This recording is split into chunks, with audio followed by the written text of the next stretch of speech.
जय जय शङ्कर हर हर शङ्कर जय जय शङ्कर हर हर शङ्कर जय जय शङ्कर हर हर शङ्कर जय जय शङ्कर. ஸ்ரீ சங்கர சரிதம் தெய்வத்தின் குரல் 5ஆம் பாகம். கண்ணனும் சங்கரரும். எடுத்துக்கொண்டிருக்கும் விஷயம் என்ன? பகவத் பாதாள் கதை கேட்க வந்தோம். எங்கே யாருக்கு பிள்ளையாக பிறந்தார் என்று ஆரம்பிக்காமல் என்னவோ பிரவிற்த்தி நிவிருத்தி என்று ஆரம்பித்து சங்கராவதாரத்திற்கு பதில் கிருஷ்ணாவதாரத்தில் அல்லவா கொண்டு வந்து நிறுத்தியிருக்கிறது என்று தோன்றலாம். கிருஷ்ணாவதார காலத்தில் இருந்த சூழ்நிலை முற்றித்தான் சங்கராவதாரம் ஏற்படுவதற்கு அவசியம் ஏற்பட்டது. கிருஷ்ணாவதாரத்தில் அவர் கொடுத்த வாக்குப்படித்தான் இவருடைய அவதாரம் நிகழ வேண்டியதாயிற்று. கிருஷ்ணர் இல்லாமல் ஆச்சாரியால் இல்லை. பஜகோவிந்தம் பஜகோவிந்தம் என்று லோகம் முழுக்க பரப்பியவர் அவர். அவருடைய பிறந்த ஊரில் குலதெய்வமாக இருந்த ஆலய மூர்த்தியே கிருஷ்ணன்தான் என்று சொல்வதுண்டு. இன்றைக்கு ஜகத்குரு என்று சொன்னால் நம்முடைய ஆச்சாரியால் தான் என்று ஆகியிருக்கிறது என்றால் இவருக்கு முந்தி அந்த விருதை பெற்றிருந்தவர் கிருஷ்ண பரமாத்மா தான். கிருஷ்ணம் வந்தே ஜகத்குரும் என்று ஸ்தோத்திரம் இருக்கிறது. அந்த ஜகத்குரு உபதேசித்த கீதைக்கு இந்த ஜகத்குரு பாஷ்யம் பண்ணியிருக்கிறார். எல்லாவற்றுக்கும் மேலாக தர்மம் ரொம்பவும் க்ஷீணித்து அதர்மம் மேலோங்கி எழுந்த ஒரு சமயத்தில் நம்முடைய ஆச்சாரியாலின் அவதாரம் ஏற்பட்டு இன்றைக்கும் நாம் அவருடைய சரிதத்தை கேட்டு கேட்டு மகிழ்கிறோம் என்றால் இந்த மாதிரி சூழ்நிலையில் இப்படி ஒரு அவதாரம் ஏற்பட்டுத்தான் ஆக வேண்டும் என்று முன்னாடியே வாக்கு கொடுத்தவர் கிருஷ்ண பரமாத்மா தான். எல்லாருக்கும் காதில் விழுந்திருக்கக்கூடும் அவர் கொடுத்த வாக்கு. தர்ம சம்ஸ்தாபனார்த்தாய சம்பவாமி யுகே யுகே. இதற்கு முந்தின ஸ்லோகமாக அவர் சொன்னது யதா யதாஹி தர்மஸ்ய க்ளானிர்பவதி பாரத அப்யுத்தானம் அதர்மஸ்ய ததாத்மானம் சிருஜாம்யகம். கீதை 1.7. அதாவது எப்பொழுது தர்மத்திற்கு ஹானியும் அதர்மத்திற்கு எழுச்சியும் உண்டாகிறதோ அப்பொழுதெல்லாம் நான் என்னையே அவதாரமாக படைத்து கொண்டு வருவேன் என்று சத்தியம் பண்ணி கொடுத்தார். அதை காப்பாற்றத்தான் ஸ்ரீ சங்கராவதாரம் பிற்பாடு ஏற்பட்டது. இதனாலெல்லாம் அந்த அவதாரத்தை சொல்லிவிட்டு இந்த அவதாரத்தை சொல்வதுதான் பொருத்தம். அவதார கதை கேட்பது இருக்கட்டும், எதற்காக அவதாரம் என்று தெரிய வேண்டுமோ இல்லையோ? அதற்காகத்தான் பிரவிற்த்தி நிவிருத்தி கர்மா ஞானம் பக்தி என்றெல்லாம் சொன்னது. அந்த வழிகள் எல்லாவற்றையும் செப்பனிட்டு கொடுத்து ஜீர்ணோத்தாரணம் செய்வதற்குத்தான் 2 அவதாரங்களும் ஏற்பட்டது. கிருஷ்ண பரமாத்மாவின் காலத்தை விடவும் இந்த வழிகளெல்லாம் சீர்கெட்டு போயிருந்த சமயத்தில் ஆச்சாரியாலின் அவதாரம் ஏற்பட்டு மகத்தான புனருத்தாரணம் பண்ணிற்று. பூர்வகால அவதாரங்கள். கிருஷ்ணாவதாரத்துக்கு முந்தியும் மத்ஸ்யத்திலிருந்து ராமர் வரை 7 அவதாரங்கள் ஏற்பட்டிருந்தன. 8வது அவதாரமான பலராமரும் கிருஷ்ணரின் சமகாலத்தவரே ஆனதால் ராமரோடு நிறுத்தி கொண்டேன். அந்த அவதாரங்கள் பிரவிற்த்தி நிவிருத்திகளை உபதேசிப்பதற்காக ஏற்பட்டவை அல்ல. ஏதோ கொஞ்சம் அவ்வப்போது உபதேசித்தால் கூட அது அந்த அவதாரங்களின் முக்கிய நோக்கமில்லை. ஏனென்றால் அந்த காலங்களில் உபதேசத்துக்காக பகவானே அவதரிக்க வேண்டும் என்னும்படியான சூழ்நிலை இருக்கவில்லை. சூரியன், மனு, இக்ஷ்வாகு, அப்புறம் அவன் வம்சம் என்று கர்மயோகம் அது பாட்டுக்கு தொடர்ச்சியாக நல்ல முறையில் போய்க் கொண்டிருந்தது என்று பகவான் சொன்னது போலவே ஞான யோகம் பக்தி யோகம் ஆகியனவும் ஞான பரம்பரை பக்தி பரம்பரை வழியாக குரு சிஷ்யாள் என்று சீராக அந்த காலங்களிலெல்லாம் தொடர்ந்து சென்று கொண்டிருந்தன. ஜனங்களெல்லாம் பொதுவாக நல்ல வழிகளிலேயே போய்க் கொண்டிருந்தார்கள்.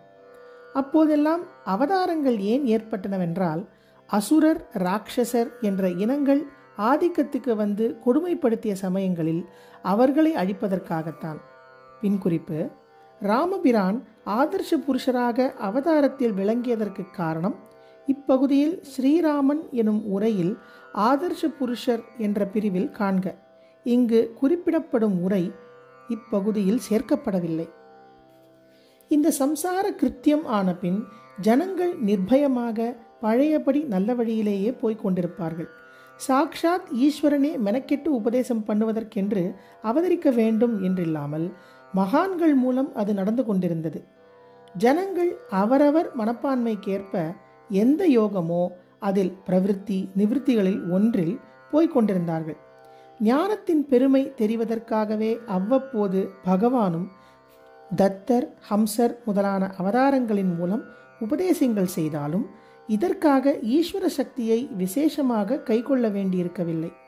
ஏதோ ஒன்று ரொம்பவும் சிதிலமானால்தானே அதை தூக்கி நிறுத்தி பழையபடி பலமாக நிறுத்துவதற்கு நிரம்பவும் சக்தியை செலவழிக்க வேண்டும்.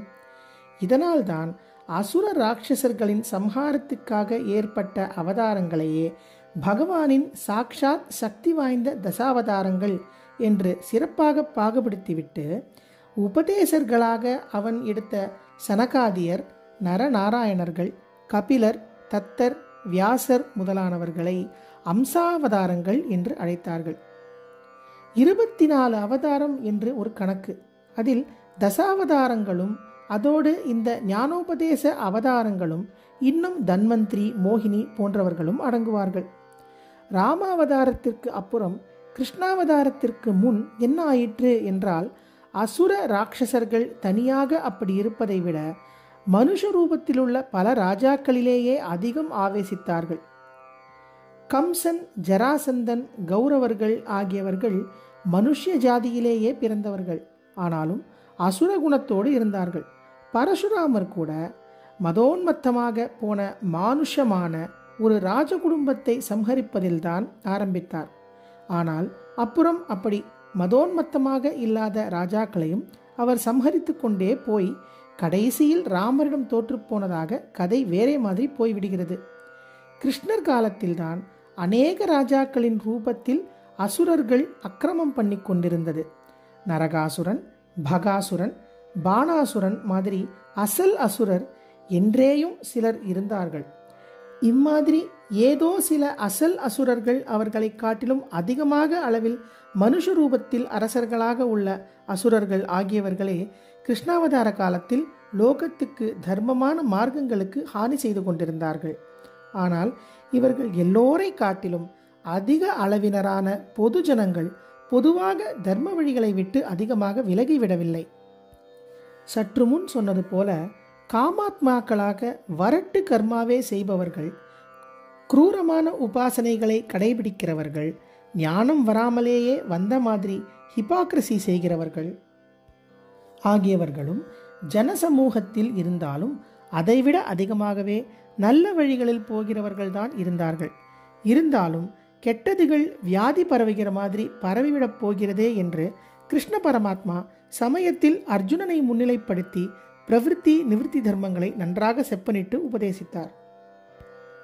ஆனாலும் இதற்காக மட்டுமே அவர் அவதாரம் செய்தார் என்று சொல்ல முடியாது. அவர் இன்னும் அநேக உத்தேசங்களை வைத்துக்கொண்டே பூர்ணாவதாரம் என்னும்படியான முழு ஈஸ்வர சக்தியோடு அவதாரம் செய்தார். ராஜாக்களின் வேஷத்திலிருந்த அசுரர்களின் அக்கிரமத்தால் பூமி கஷ்டப்பட்டது. பூமாதேவி பிரம்மாவிடம் போய் முறையிட்டாள். அவர் அவளையும் தேவ சமூகத்தையும் அழைத்து கொண்டு மகாவிஷ்ணுவிடம் போய் முறையிட்டார். மகாவிஷ்ணு அதை கேட்டே கிருஷ்ணாவதாரம் செய்தார் என்று பாகவதத்தில் சொல்லியிருக்கிறது. அரசரூப அசுரர்களை அழித்து பூபாரம் தீர்ப்பது, நல்ல வழிகளை உபதேசம் செய்வது என்ற இரண்டோடு இன்னும் தெய்வமாகவும் மனுஷனாகவும் என்னவெல்லாம் செய்ய முடியுமோ அத்தனையும் செய்து காட்டி தீர்த்து விடுவது என்றே அந்த அவதாரத்தில் பூர்ண சக்தியோடு வந்தார். வெண்ணெய் திருடி இடைச்சிகளிடம் அடிபடுவதிலிருந்து, அவர்களோடையே அப்புறம் ராசக்கிரீடை செய்வதிலிருந்து, கோவர்தனோத்தாரணம், விஸ்வரூப தர்சனம் முதலான பெரிய காரியங்கள், தூது போவது, தேரோட்டுவது முதலான சின்ன காரியங்கள், பக்த வாத்சல்யம் என்றால் இப்படியும் உண்டா என்னும்படியாக பாண்டவர்கள், திரௌபதி, குச்சேலர் முதலானவர்களுக்கு அனுகிரகம் செய்வது என்று என்னென்னவோ ஏகமாக பண்ணினார். அதில் ஒரு முக்கியமான காரியம்தான் உபதேசம். அதுவே முழு காரியமும் இல்லை.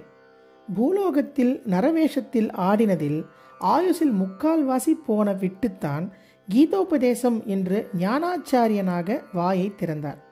அப்புறம் கடைசியில் நரலீலை முடித்து பரமபதத்திற்கு திரும்புவதற்கு முன் உத்தவ சுவாமி என்ற பரம பக்தருக்கு இன்னொரு உபதேசம் செய்தார்.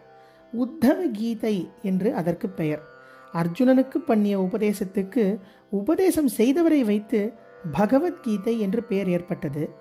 அவதாரத்தில் கடைசி காரியமாக பண்ணிய உபதேசத்துக்கோ அதை கேட்டுக்கொண்டவரை வைத்து உத்தவ கீதை என்று பெயர் ஏற்பட்டது. ஜெய ஜெய சங்கர, ஹரஹர சங்கர. மகா பெரியவா ஜெய ஜெய சங்கர, ஹர ஹர சங்கர. ஜெய ஜெய சங்கர, ஹர ஹர சங்கர. ஜெய ஜெய சங்கர, ஹர ஹர சங்கர. ஜெய ஜெய